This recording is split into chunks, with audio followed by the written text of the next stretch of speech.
Hello everyone, this is my endgame Cyclone character that I've been developing for Path of Exile 3.0 Fall of Oriath. I'm playing on Harbinger, Standard, not Hardcore because I'm a pussy, and the tune has finally reached its endgame potential. It's not because of mechanical skill. Cyclone is pretty good. It's just not a very comfortable boss killer due to the fact that you may be stuck in animations when something big is happening, like Shaper Slam or things of the sort. Other than that, damage is pretty good. My path of building tells me that this character can do about 600 to 800k versus Shaper, which is a more than reasonable damage. Basically, the way I killed all of the Guardians and my first Shaper kill this league was basically done through brute forcing everything. This is not a question of skill. There are thousands of more mechanically gifted players than I am. However, it is possible, and Cyclone has done it. A guy beat me in uploading a video about it. He did post this video a couple of days ago, and I got really pissed at it because I was like, no, I wanted to showcase the first Shaper Cyclone kill.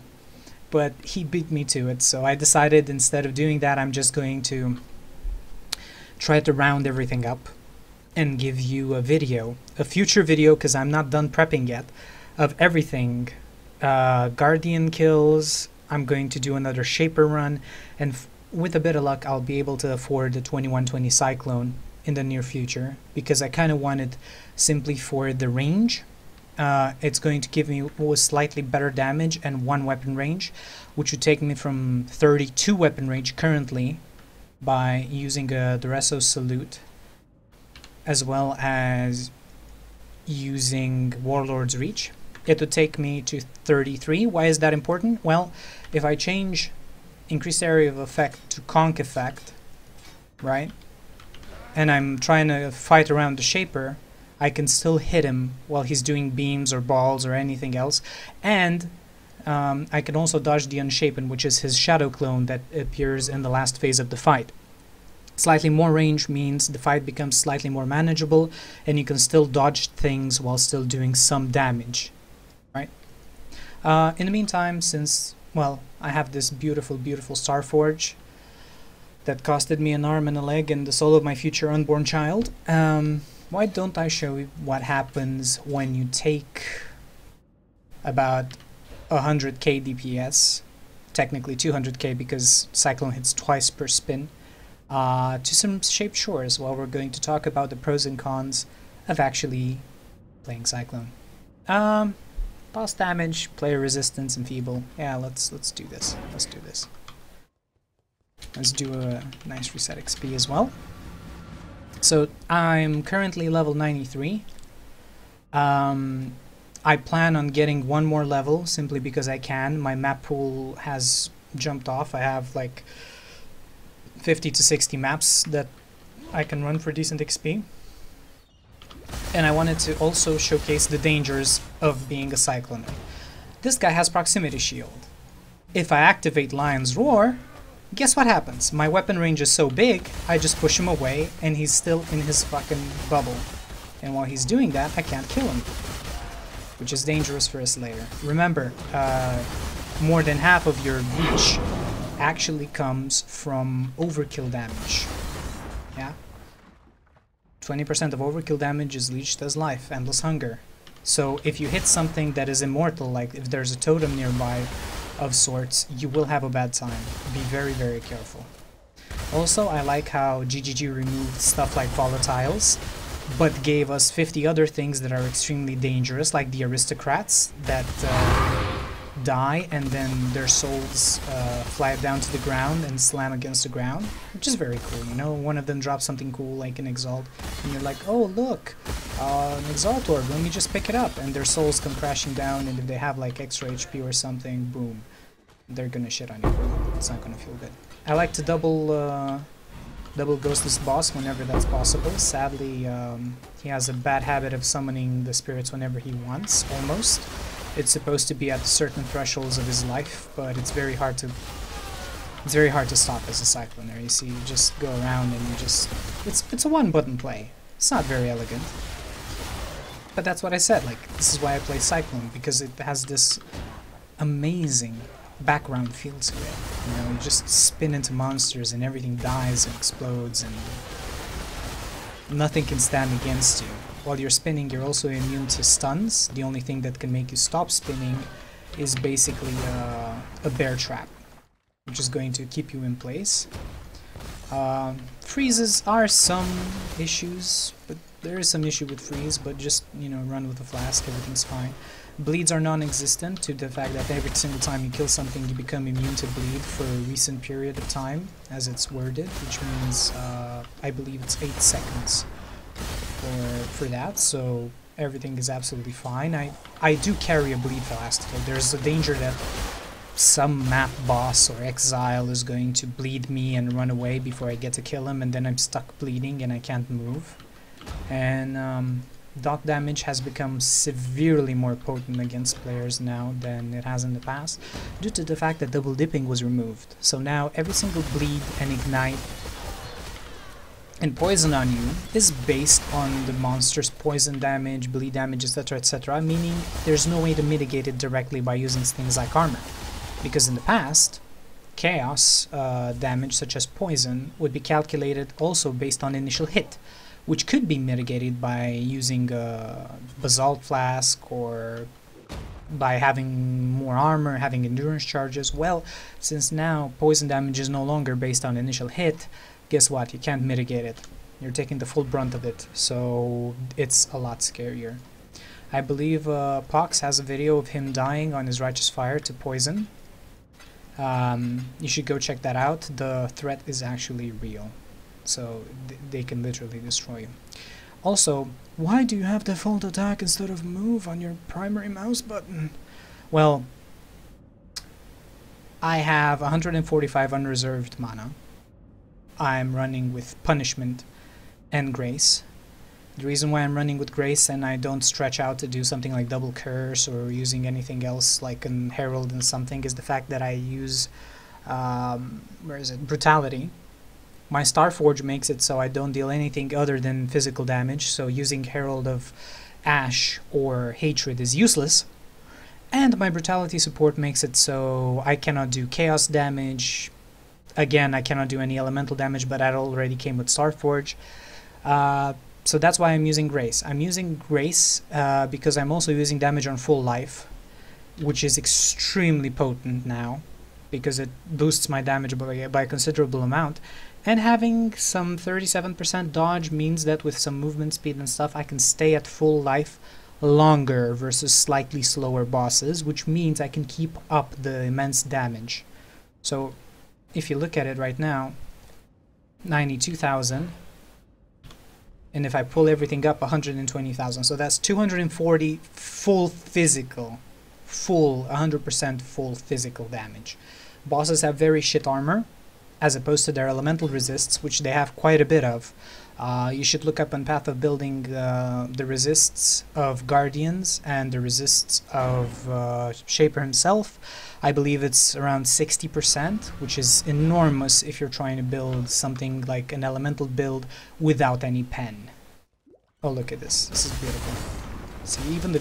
like, this is going to be slightly harder to... you have to account for everything if you're running the setup, because right now, for example, like Desecrated Ground is chewing my HP pool, and remember, whenever I'm not on full HP pool, I turn into a 5-link, because damage on full life doesn't work anymore. It's the little things.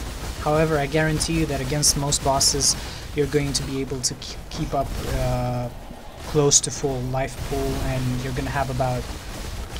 if you're pretty skilled and you know how to dodge, I would say about 70% uptime on your full potential damage.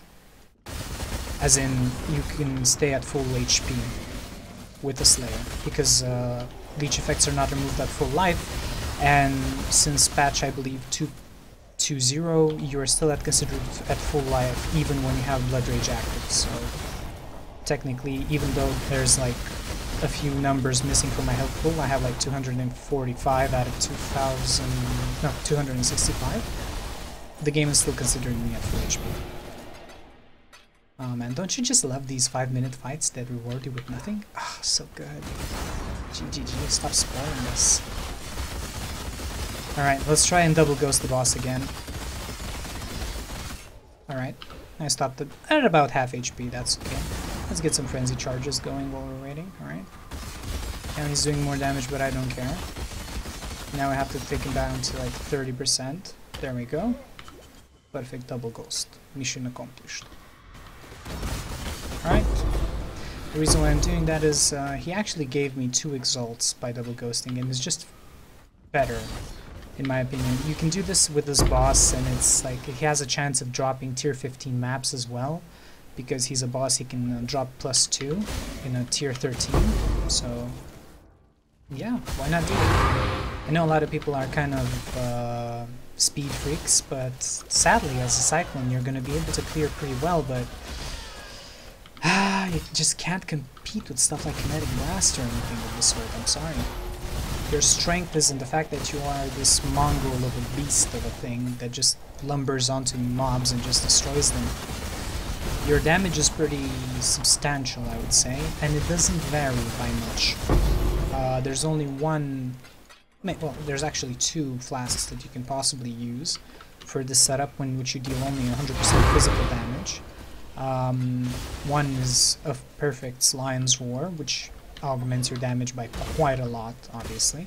And the second one would be a Witchfire Brew. In case you don't want to run a curse like I do, you can simply use that instead, and it would give you 21% vulnerability, level 21 vulnerability. So you can also technically do that. I simply prefer to run with 2 life flasks, I don't know why. I'm not gonna lie, I'm going to do Guardians without using any flasks. Alright, like it's what's going to happen. I'm gonna make easy rolls on them, just so I, don't chip away on my XP for no particular reason. I want to get this character like 1 or 2 more levels.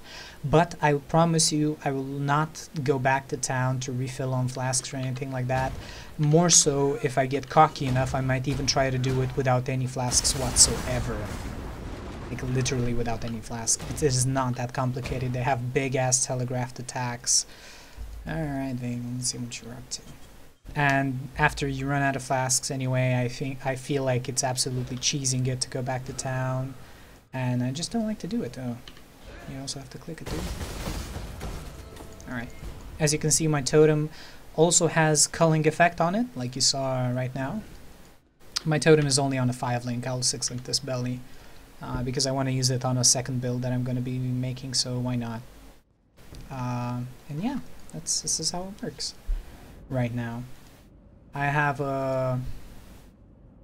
gotten boots from Shaper, and let's hope that you guys are going to bring me some of that legendary streamer luck, and maybe I get something more interesting than the boots, like the gloves, on the next kill. I have the maps that I need here. I'm going to try to get 2 more Guardian maps simply because I want you guys to see the full fights.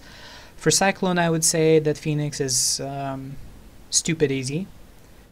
Hydra is stupid easy. Minotaur is kind of annoying because his Rockfall also chips away at your life, and again, whenever you're not at 100% life, your damage takes a very, very significant hit in this configuration that I have, and not only that, you basically revert to a 5-link because damage on full life doesn't work anymore. But as you can see, the damage is just so absolutely substantial that I just want to run it. And basically what I'm going to have to do is dodge a lot versus Minotaur. Same thing that I did before.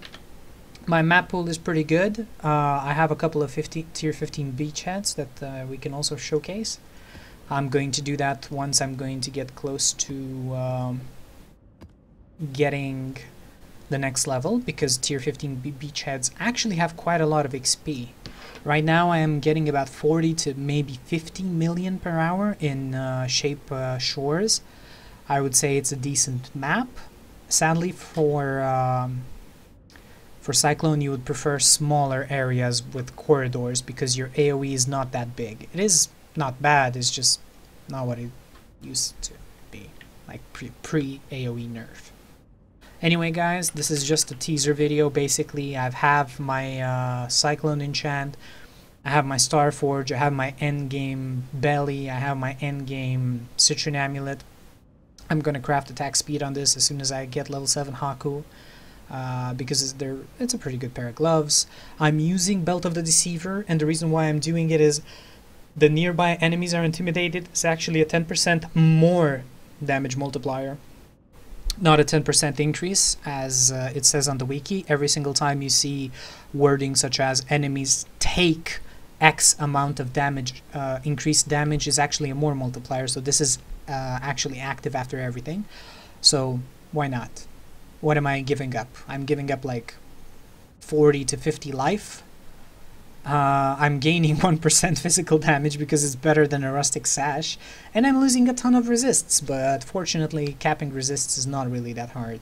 The only other upgrade that I could possibly go for is potentially getting some steel rings, but those are extremely expensive, and I just feel like they're the cherry on the cake. Right now the character is 95% finished with the enchant and the sword. All I need to do is corrupt one of these babies and the ones that I have waiting here to get a 2120, and after that the character is complete and we can sell all of our gear if we feel like it, or be done with the league. Why not? I already killed Shaper. I'm guarding up to getting Uber Azoobi, which is going to be, I believe, about twice as hard as Shaper. I'm just missing one piece. I'm just going to farm some regular Aziris for the last piece. I just want to be 100% kill what you have. I've never bought a Guardian map. I just got all of them. Thank you, Harbinger Orbs, for existing in the game. You just made my life a lot easier.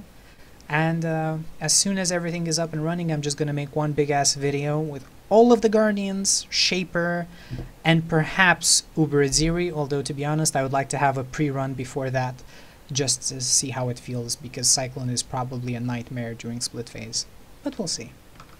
Thanks for watching, and if you have any comments or if you want to ask me any questions, feel free to ask them on the comment section in this video.